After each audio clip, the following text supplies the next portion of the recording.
Glória a Deus. A paz do Senhor Jesus, meus irmãos, graças a Deus.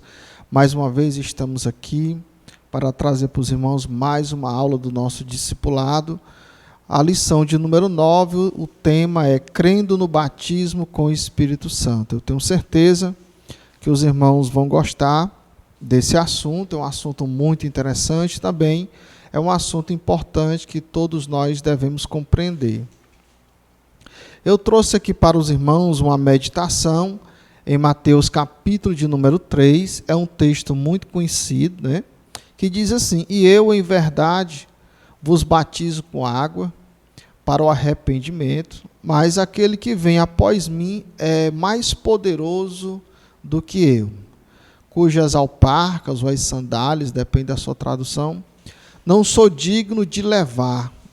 Ele vos batizará com o Espírito Santo e com fogo. Isso é uma palavra, né, da pessoa de João, o Batista, em relação à pessoa de Jesus, onde ele externa aí que Jesus seria aquele que batizaria aquelas pessoas com o Espírito Santo, né, e com fogo. Então a gente vai compreender o que é o batismo com o Espírito Santo.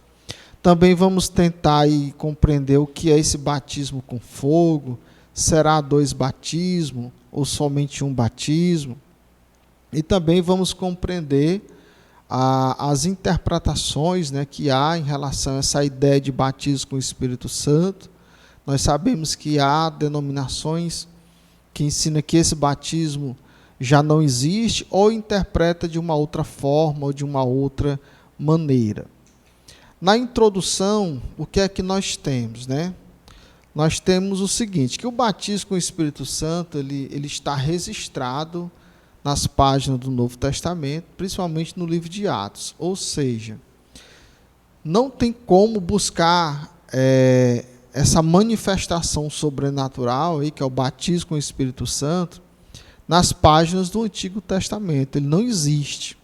O batismo com o Espírito Santo só passou a existir a partir de Atos, capítulo de número 2, ou seja, do ano 33 depois de Cristo até os dias atuais.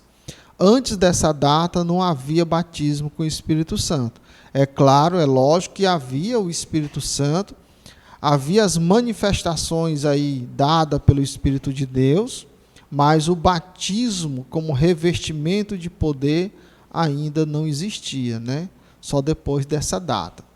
Então, no início da igreja aí do primeiro século, né, esse fenômeno sobrenatural, ele era bem comum entre os cristãos, né? Se você for ler o livro de Atos, a partir do capítulo de número 1 em diante, você vai notar que é bem visível aí vários textos que estão sendo relacionados aí ao batismo com o Espírito Santo. Então, a partir de então, nós entendemos, nós compreendemos que esse batismo aí com o Espírito Santo, o revestimento de poder, era comum no meio dos crentes da igreja do primeiro século, certo? Também é de suma importância para o cristão estudar sobre esse fato aí sobrenatural, que iniciou há 2000 anos atrás, né? E que importância essa experiência traz ao cristão. Então, por que o batismo com o Espírito Santo é importante? Quais são as razões que envolvem o batismo com o Espírito Santo? Para que o cristão ser batizado com o Espírito Santo? Então, quando a gente estuda a respeito desse assunto, nós conseguimos descobrir todos esses porquês, né? Esse batismo ele tem um objetivo específico. Existe uma razão pela qual Jesus prometeu aos seus discípulos essa experiência. Muitas pessoas, mesmo crendo no batismo com o Espírito Santo, mas não dão muita credibilidade, né, a esse fenômeno aí. Porém, Jesus, com certeza, tinha um objetivo em prometer o batismo com o Espírito Santo. Então, se ele vai fazer essa promessa, é porque o batismo com o Espírito Santo seria também aí uma necessidade da igreja, né? Então, nesse estudo, você compreenderá o que é o batismo com o Espírito Santo, para quem é esse batismo, qual o seu principal objetivo e se ele cessou após a morte dos apóstolos, né? Nós sabemos que há um grupo muito grande hoje, no meio cristão, seja ele evangélico ou não, que ensina que o batismo com o Espírito Santo cessou, e consequentemente os dons também cessaram, né? Então a gente vai ver também essa questão aí. Então, no primeiro ponto, o que é que nós temos?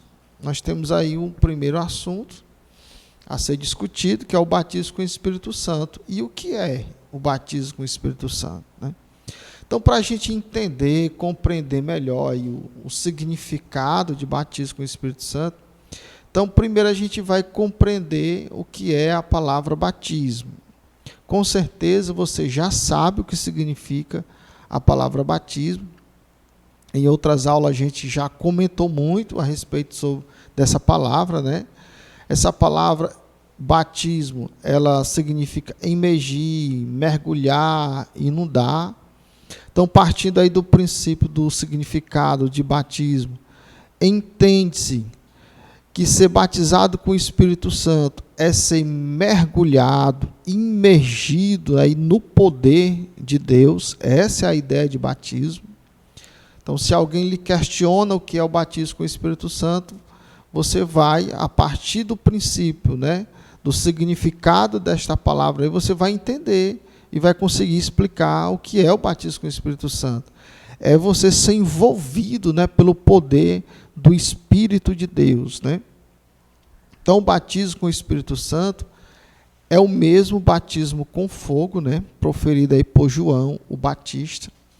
Muitas pessoas acreditam que são dois batismos, mas nós compreendemos, entendemos que é um batismo só, né? Então, eu trouxe até a referência de Mateus 3:11, mas é aquela mesma referência que está na meditação. Mas o batismo com o Espírito Santo e o batismo com fogo, na realidade, ele torna-se um batismo só. A expressão com, essa preposição com, que vem antes da palavra fogo, né? Ela nem existe no texto, né? Ela não existe no texto original. Então, por isso que dá essa ideia de dois batismos. Mas, quando a gente traz aí essa palavra no seu sentido em grego, a gente percebe que a expressão batismo com o Espírito Santo e batismo com fogo é uma referência só, né? Então, a gente vai entender justamente isso. Essa expressão aí, ele vos batizará com o Espírito Santo e com fogo, né? Como eu falei antes, tem confundido aí muitos leitores, porque as pessoas, a primeira impressão que nós temos quando lemos essa expressão aí, de Mateus 3:11, é que realmente é dois batismos, né? Então é compreensível quando a pessoa lê o texto e interpreta dessa forma, né? Alguns, procurando interpretar batismo com fogo, afirmam que esse batismo é uma experiência de sofrimento que o cristão passa, né? Um momento de tribulação, um momento apertado na vida espiritual. Então eles acabam associando aí esse sofrimento, esse momento de prova aí da sua fé ao batismo com fogo, né? Mas vale salientar que a palavra com, né, essa preposição com aí, antes da palavra fogo, ela não existe no texto grego, né? Então a palavra com, ela foi inserida aí para quê, né? Qual o objetivo, né? Para dar sentido à frase, né? Porque fica um pouco estranha a frase, né?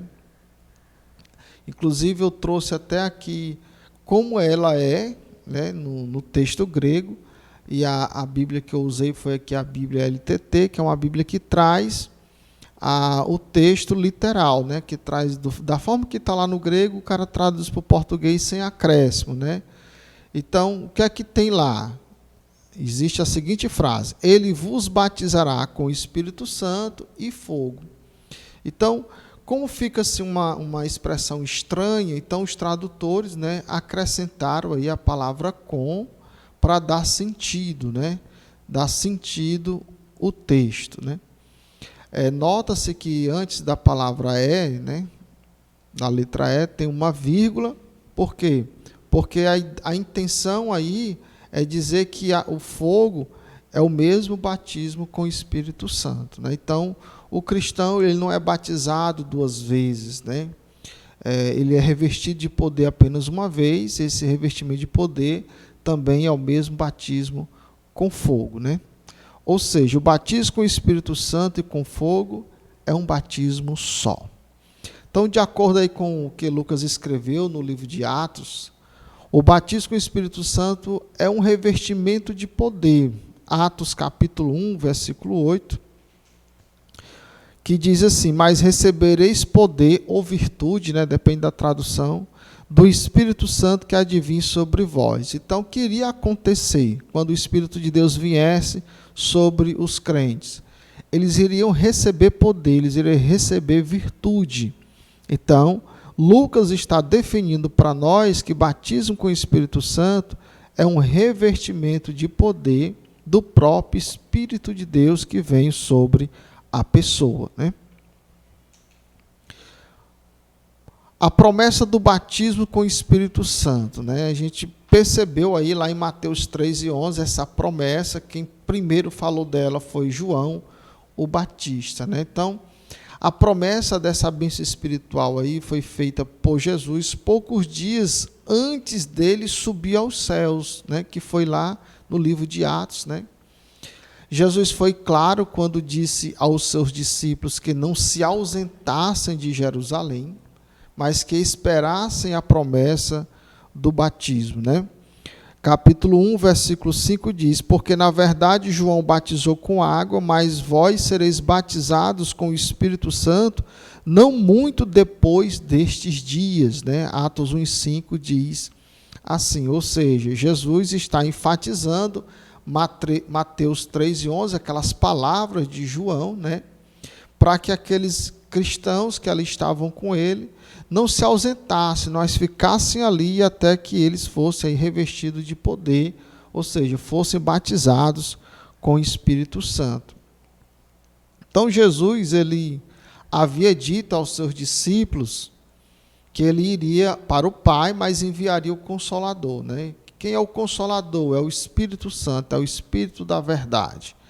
Então, ainda no texto do Evangelho que escreveu João, Jesus disse para quem o Espírito Santo viria e, consequentemente, para quem o batismo com o Espírito Santo. Ou seja, o Espírito de Deus não é para qualquer um, consequentemente, o batismo com o Espírito Santo também não. O Espírito de Deus, ele age na vida do pecador, com certeza. De que forma?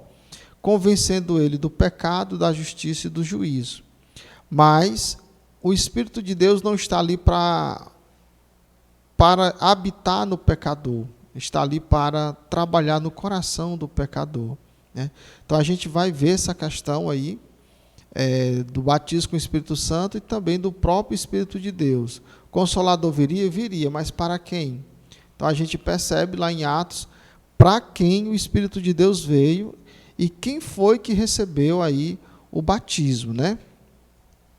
Então, duas pessoas falaram sobre a promessa do batismo com o Espírito Santo. Foi João o Batista, né, e o próprio Jesus, né? Tanto João como Jesus, eles apontaram aí para quem era o batismo com o Espírito Santo, ou seja, era para os discípulos. Então, o batismo com o Espírito Santo, é bom ficar claro isso, ele não é para qualquer pessoa, ele era para os discípulos, né? Aqueles que seguiam Jesus, aqueles que estavam dispostos a obedecer o Evangelho de Cristo.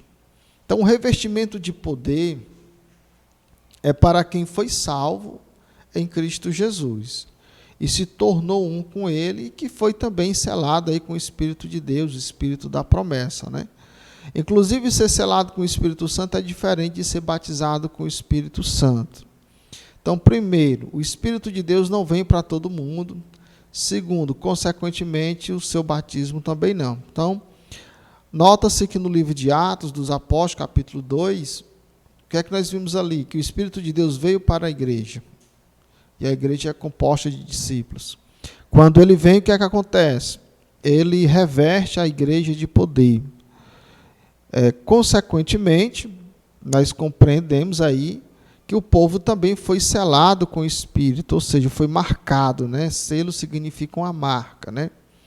E selo, como marca, não pode ser confundido aí com o que é o batismo com o Espírito Santo. Então, ser selado com o Espírito de Deus é ser marcado, conforme está em Efésios 4:30, né? Fato esse que acontece quando a pessoa crê em Jesus de todo o coração. Então, quando é que eu sou selado, marcado com o Espírito Santo?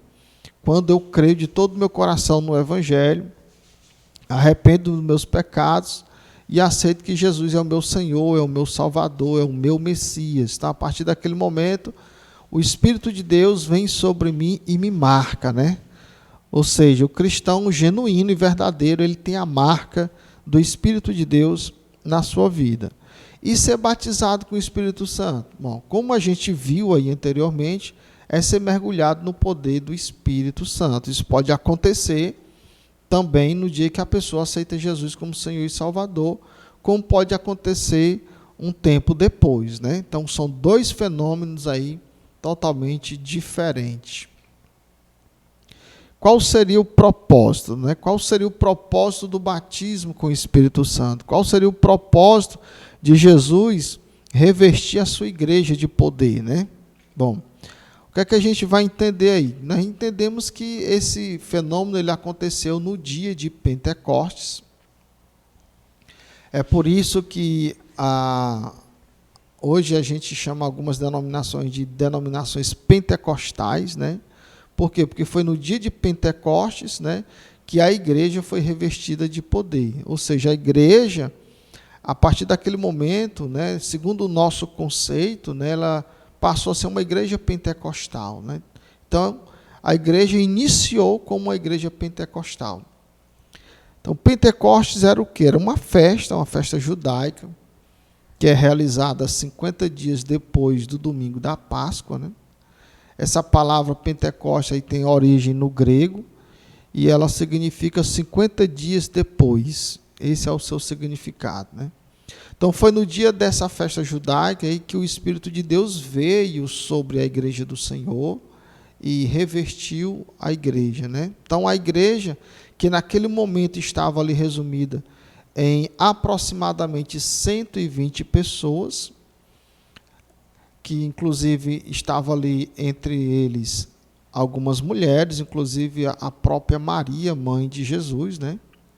Então, eles estavam ali concentrados e reunidos ali no cenáculo, e após um momento de oração, eles foram vistas sobre as suas cabeças aí línguas repartidas, né?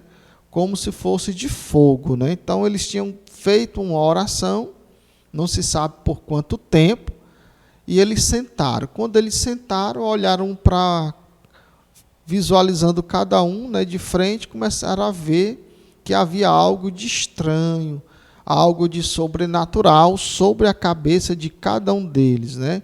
O que era aquilo? Então, Lucas vai chamar isso de línguas repartidas como de fogo. Por que como de fogo? Porque pareciam fogo, né? Por isso que ele vai usar essa expressão como aí, uma expressão de comparação. E de repente, todo mundo foi cheio do Espírito de Deus. É o que diz Atos capítulo 2, versículo 3 e 4, né? Mas, uma coisa interessante, como é que nós sabemos que eles foram cheios do Espírito Santo, né? O que é que comprovaria que eles foram cheios do Espírito Santo? Bom, a evangelização e a manifestação dos dons é um outro propósito aí do batismo com o Espírito Santo, né? O momento em que o Espírito do Senhor veio sobre a igreja, um fenômeno aconteceu. Que fenômeno é esse, né? Surge do céu aí um som muito forte, impetuoso, né? E esse som entra lá dentro do cenáculo e enche toda a casa lá que eles estavam, né? Por causa do som que veio lá do céu, né? Ajuntou-se assim, uma multidão de pessoas de várias nacionalidades que estavam ali por causa da festa, né? E eles estavam em Jerusalém festejando, judeus pessoas convertidas ao judaísmo de várias nações estavam ali festejando a festa do Pentecostes, né? Então, a multidão que ali estava reunida por causa do som impetuoso que eles ouviram, né? De repente, eles começaram a ouvir os discípulos falando nos idiomas deles. Atos capítulo 2, versículo 6 registra isso, né?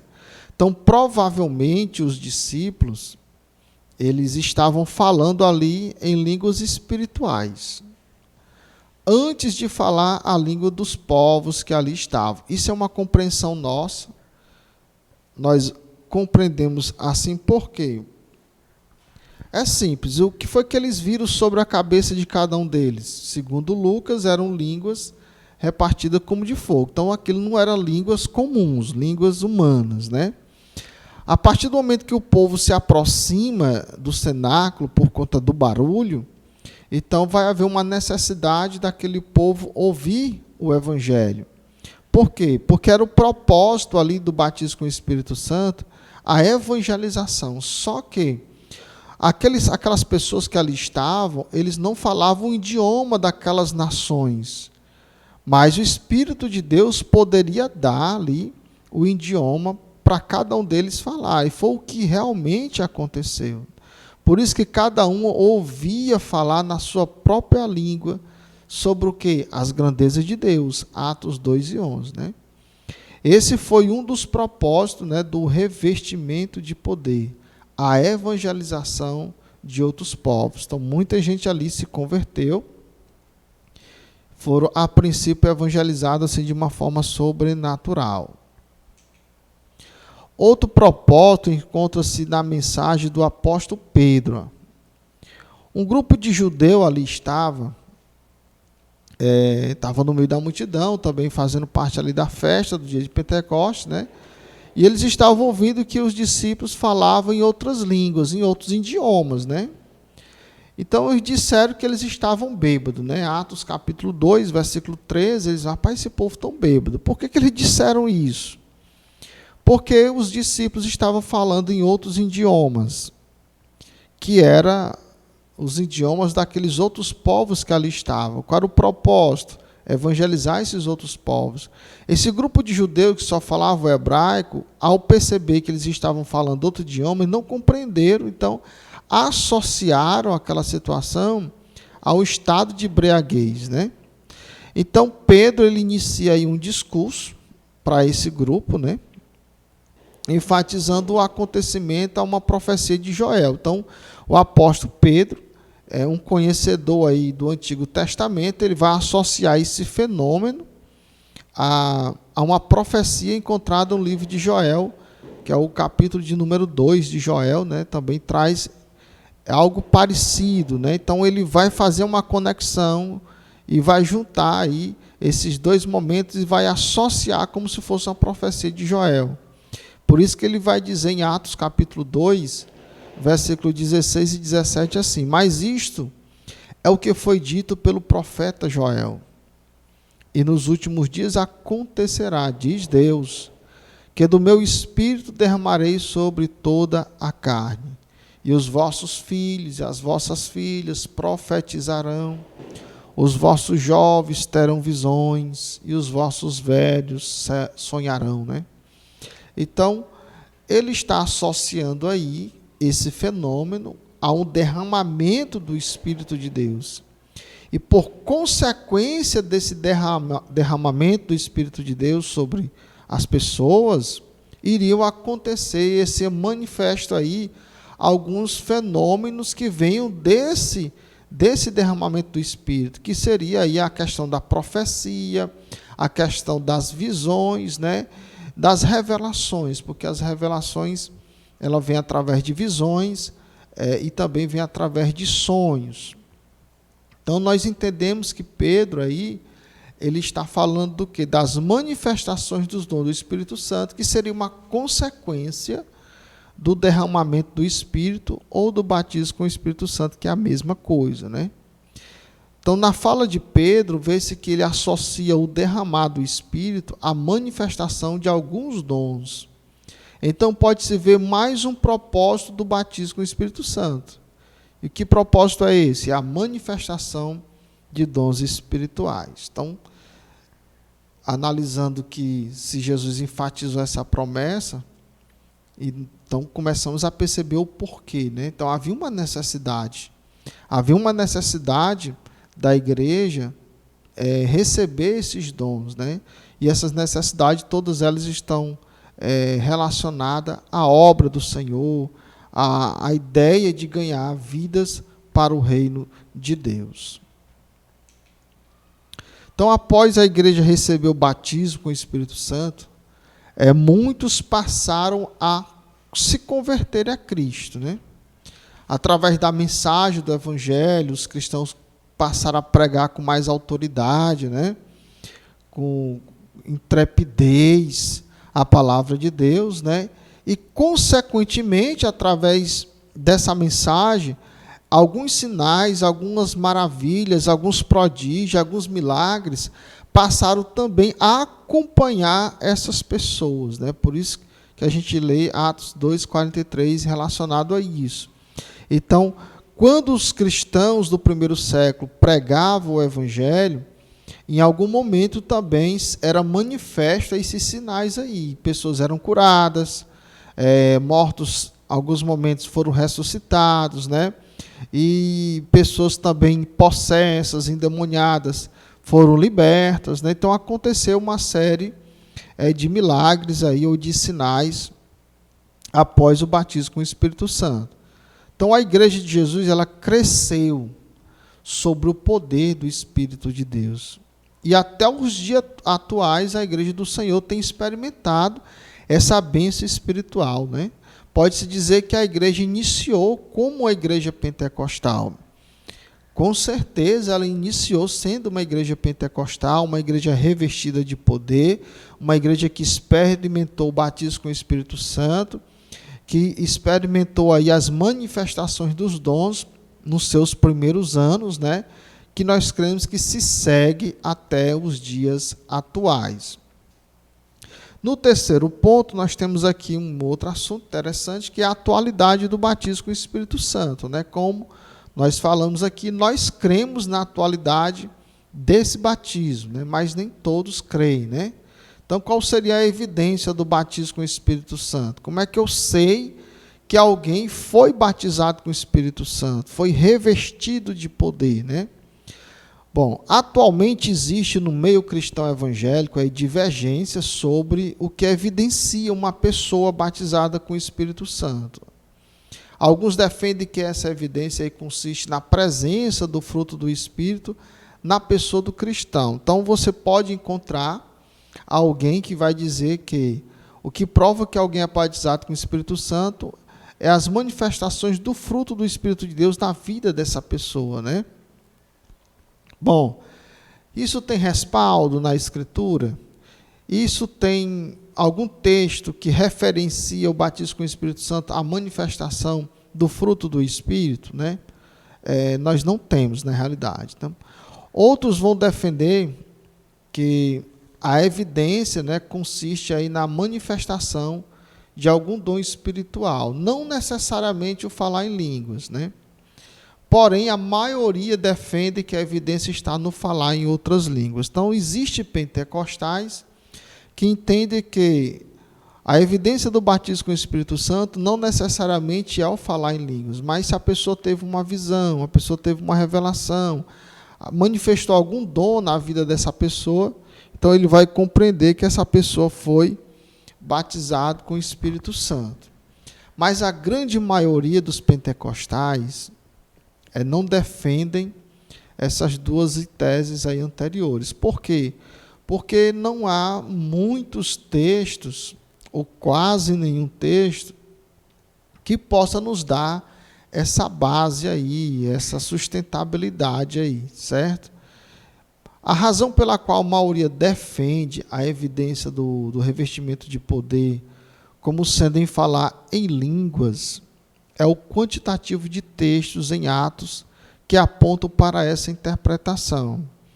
Ou seja, nós temos muito mais textos que nos dão uma ideia de batismo com o Espírito Santo, como prova disso sendo falar em línguas, do que da manifestação de apenas um dom, qualquer outro dom, ou como sendo aí o fruto do Espírito, né? Na realidade, nem existe textos para essas duas teses aí.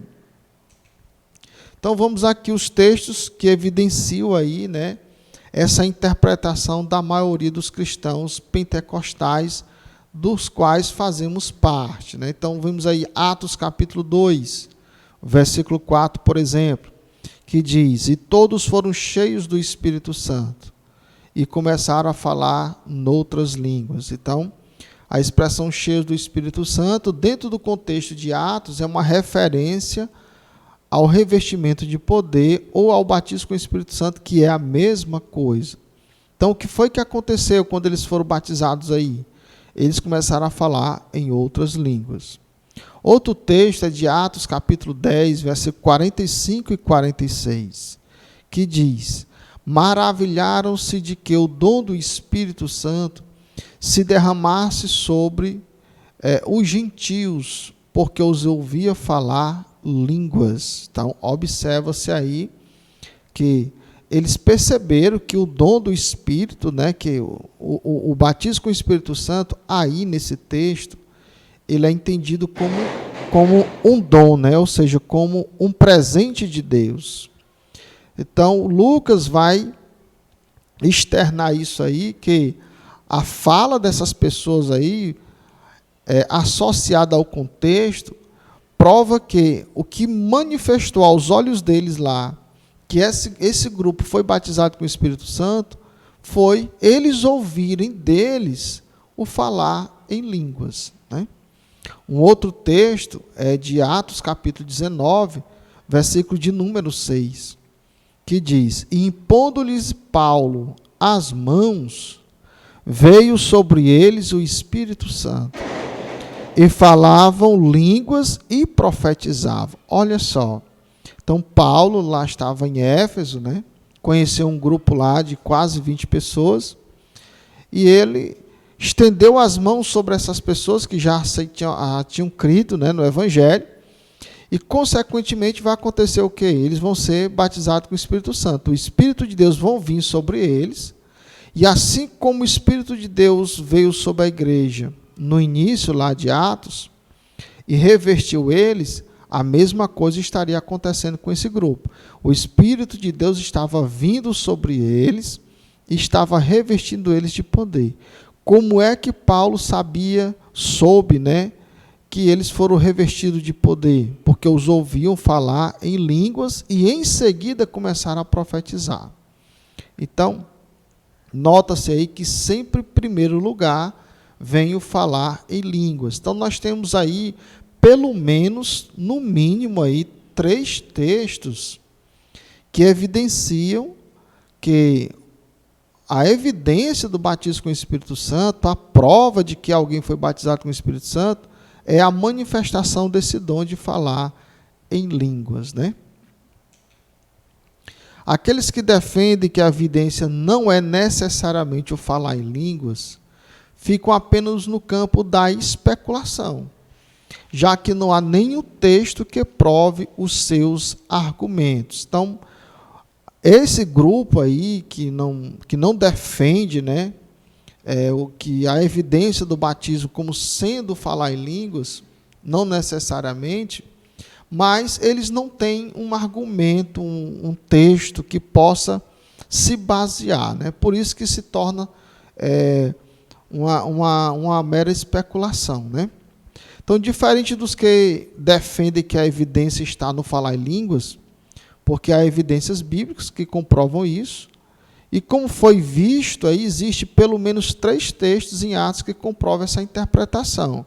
Então, essa interpretação que hoje nós temos, ela não é não é uma invenção nossa. Ela é baseada em alguma coisa, ela é baseada em 3 textos, no mínimo, que existem outros também.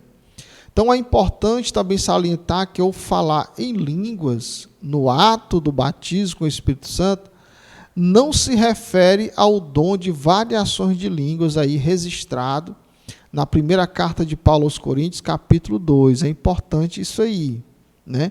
O que está lá em Atos 12 é o dom de variações de línguas, e não necessariamente o dom de língua. O que é o dom de variações de língua? A capacidade dada pelo Espírito Santo da pessoa falar diversas línguas, diversos idiomas, né? Conforme a necessidade, idiomas espirituais, idiomas até da terra também, né? Como aconteceu lá no dia de Pentecostes. E é importante isso aí. Outra coisa interessante, né? É esse assunto aqui, o dom do Espírito, né? Nós já vimos que Lucas, ele associou o derramamento do Espírito, ou o batismo com o Espírito Santo, como o dom do Espírito, né? E nós já compreendemos o que significa a palavra dom, significa um presente de Deus, né? Então, aqueles que estavam lá com Pedro, né? Estavam maravilhados. Por quê? Porque o dom do Espírito Santo havia se derramado sobre os gentios. Para quem não sabe quem é gentio, é todo aquele que não pertence ao povo hebreu, ao povo judeu, né? É o nosso caso também. Ou seja, Lucas descreve aí o dom do Espírito sendo como falar em outras línguas, né? Então, esse dom aí que foi derramado lá no início é justamente esse ato sobrenatural aí de falar em outras línguas. Alguns interpretam que essas línguas aí são idiomas humanos. Outros afirmam que é a língua dos anjos, né? Mas é importante isso aqui. O cristão que fala em língua, uma língua espiritual, não é porque ela é espiritual que ela possa ser associada à língua dos anjos, né?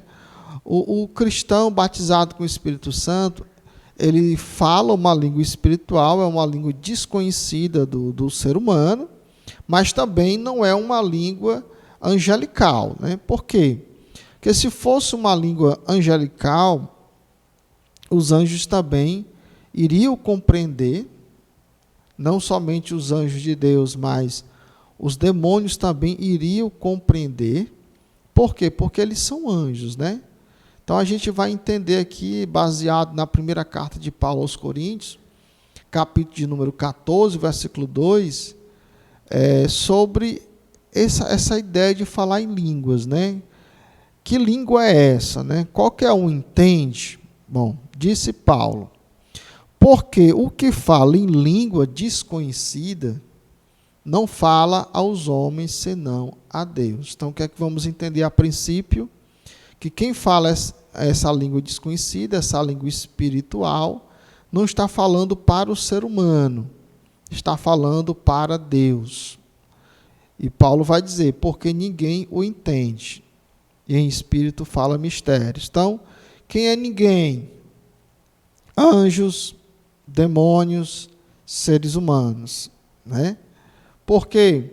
Porque ele está falando em mistério, em segredo, ou seja, algo que não é compreensível à audição de qualquer pessoa. Quem é que entende essa pessoa? Como o próprio texto diz, né? Deus. Então, falar em língua espiritual é uma comunicação entre você e Deus. Ninguém vai te compreender. Os anjos não entendem, os demônios não entendem. O maior linguista da terra não vai te entender. Você está falando com Deus em mistérios, né? Interessante isso aí. Ou seja, os cristãos revestidos de poder não falam os idiomas dos anjos, né? Porque se assim falassem, o texto não tinha coerência, né? Ao afirmar porque ninguém o entende. E em espírito fala mistério. Então, se nós falássemos a língua dos anjos, não só Deus entenderia, mas os anjos também. Né? Inclusive, a gente vê até pregadores famosos, né? Falando, inclusive indagando essa questão, dizendo que os crentes pentecostais falam a língua dos anjos, mas o cristão revestido de poder, ele fala em línguas, mas essa língua não é um idioma angelical. né? Então, quando alguém está falando em línguas, está falando com quem? Está falando com Deus. Não é com os homens e nem com os anjos, né? E se o cristão falasse a língua dos anjos, com certeza o diabo e os demônios entenderiam, compreenderiam tudo, né? Já que eles são anjos também. Terceiro ponto, né? O batismo com o Espírito Santo cessou. Bom, como já foi visto aí anteriormente, o batismo com o Espírito Santo aconteceu no dia da festa judaica, que é a festa de Pentecostes, né? E que a partir daquele dia, cristãos em toda parte foram revestidos de poder aí do Espírito de Deus. Esse fenômeno aí, sobrenatural, espiritual, a gente percebe que ele é bem evidente no Novo Testamento, né? Principalmente no livro de Atos. Quando a gente começa a folhear aí o Novo Testamento, encontra-se o quê? A presença desse fenômeno em comunidades cristãs, gregas, não somente ali dentro do território israelita, né, mas fora principalmente, né? A gente tem um exemplo aí como a igreja de Corinto, né? Igreja cheia de dons do Espírito Santo, né? Então, como disse Pedro, a promessa do derramamento do Espírito, trazendo o dom de línguas, era para todos quanto o Senhor chamar. Então, não existe uma objeção, né? Essa promessa ela é para todos nós que viemos a Cristo, né? Então, todo aquele que vem a Cristo pode sim receber esse batismo com o Espírito Santo, pode sim ser revestido de poder, pode sim ser manifesto nessa pessoa uma série de dons espirituais aí para abençoar o reino de Deus. Mas atualmente existem alguns teólogos, né? Eles entendem que o batismo com o Espírito Santo aí trazendo essas manifestações dos dons, inclusive de línguas, não existe mais. Então existe um grupo grande que eles interpretam que isso cessou, que isso foi só na era apostólica, né? Então morreu o último apóstolo, para eles também morreram ali os dons, né? Então acabou-se essa questão de falar em línguas, essa questão de revelações, cura divina, né? E etc, etc. Esses grupos, eles existem, né, nos dias atuais, que eles são, a gente chama eles de tradicionais, são cristãos tradicionais, né?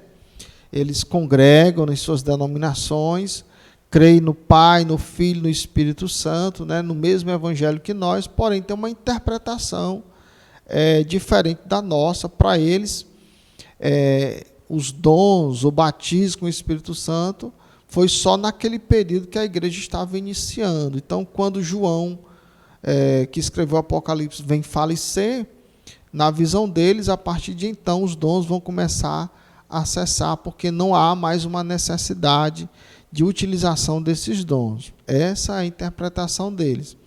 Mas eles têm uma base bíblica? Tem, né? Eles vão utilizar uma base bíblica, né? Que é da primeira carta de Paulo aos Coríntios, capítulo 13, versículo de número 10, que diz assim: o amor nunca falha, mas havendo profecias serão aniquiladas. Havendo línguas, cessarão. Havendo ciência, vai desaparecer. Ciência é o que a gente chama de revelações, né? Porque em parte conhecemos e em parte também profetizamos.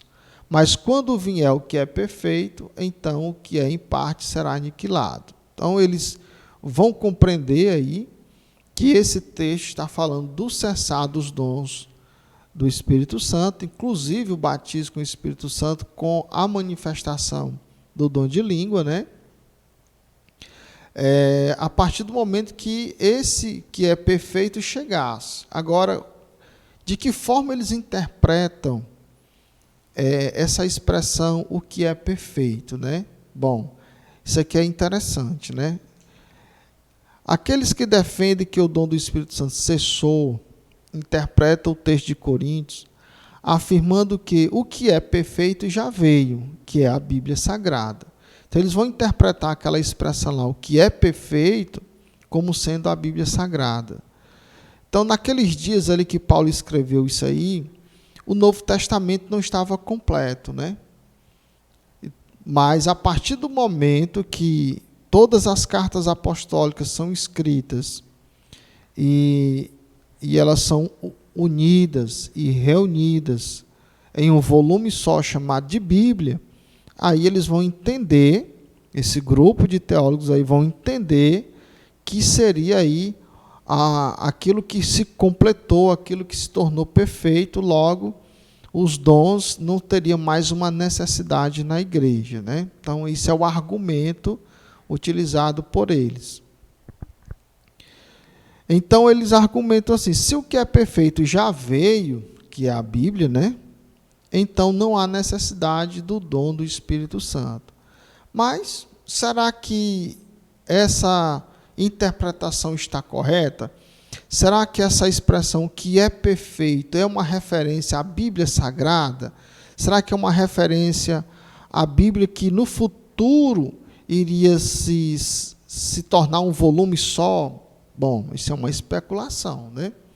Então, os teólogos pentecostais, que são a maioria, né? Nós somos a maioria, o mundo cristão evangélico hoje tem a maioria pentecostal de cristãos, né?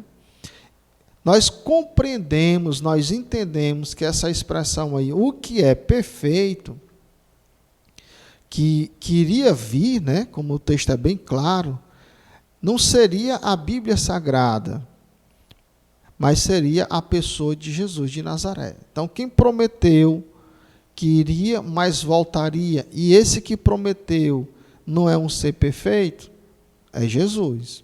Então, nós compreendemos que, na vinda de Cristo para arrebatar a sua igreja, o Espírito de Deus que está na igreja, nos cristãos, vai subir junto com a igreja, logo não haverá mais necessidade de dons para os que ficarem. Por quê?